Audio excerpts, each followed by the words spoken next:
বড় ভাই বড় শিক্ষিত হওয়ার স্বপ্ন বাদ দিয়া মা বাবার খেদমতে চলে গেল কাজ করে, আর কয় আমার ছোট ভাইরে মানুষ বানাই, আমি কাজ করে করে ছোট ভাইয়ের খরচ দিব।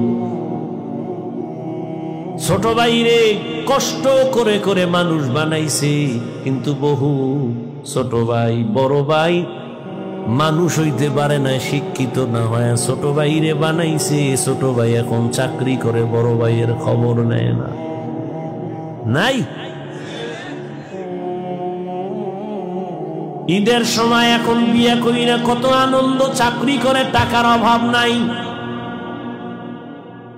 একই জায়গার এক পার্শ্বে বড় ভাইয়ের ছোট একটা ভাঙা ঘর, বড় ভাইয়ের ভাঙা ঘর আর ছোট ভাইয়ের ঘরটা ছাদ দেওয়া বিল্ডিং। ঈদের বাজার লইয়া যখন গোপনে ঘরে আইয়া স্ত্রীরে কয় জামা কাপড় গুলো সন্তানের দাও তুমি নাও। বড় ভাই তো জানালা দিয়া তাকায় দেখছে ছোট ভাই আসছে, কিন্তু বড় ভাই রে জিগায় না। বাচ্চা রেখে আর কন্ট্রোলে রাখা যায়, ও দৌড় দিছে কাকা আছে। দৌড়াইয়া গিয়া দেখে ওর চাচতো ভাই নতুন জামা পইরা কত আনন্দ করে। ও একটা দৌড় দিয়া কয় আব্বু আমারে জামা দিবা কবে? বাবা এই কথা শুইনা চোখের পানি ছেড়ে কান্না করে, আর বুকে জড়ায় কয় বাবা কাঁদিস না, আল্লাহ যেদিন তৌফিক দিবে সেদিন তোরে জামা কাপড় দিবে।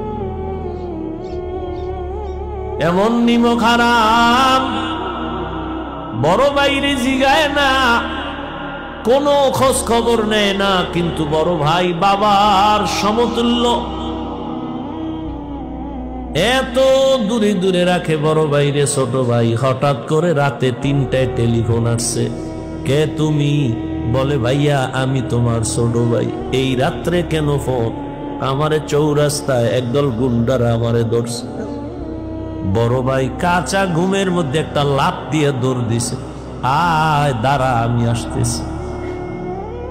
বড় ভাই কষ্টের কথা মনে রাখে না, একটা দৌড় দিয়া সামনে গিয়া এভাবে হাত বের করে বুকটা দিয়া কয় যত মার মারতে চাও আমারে মার, আমার ছোট ভাইয়ের গায়ে হাত দিবি না।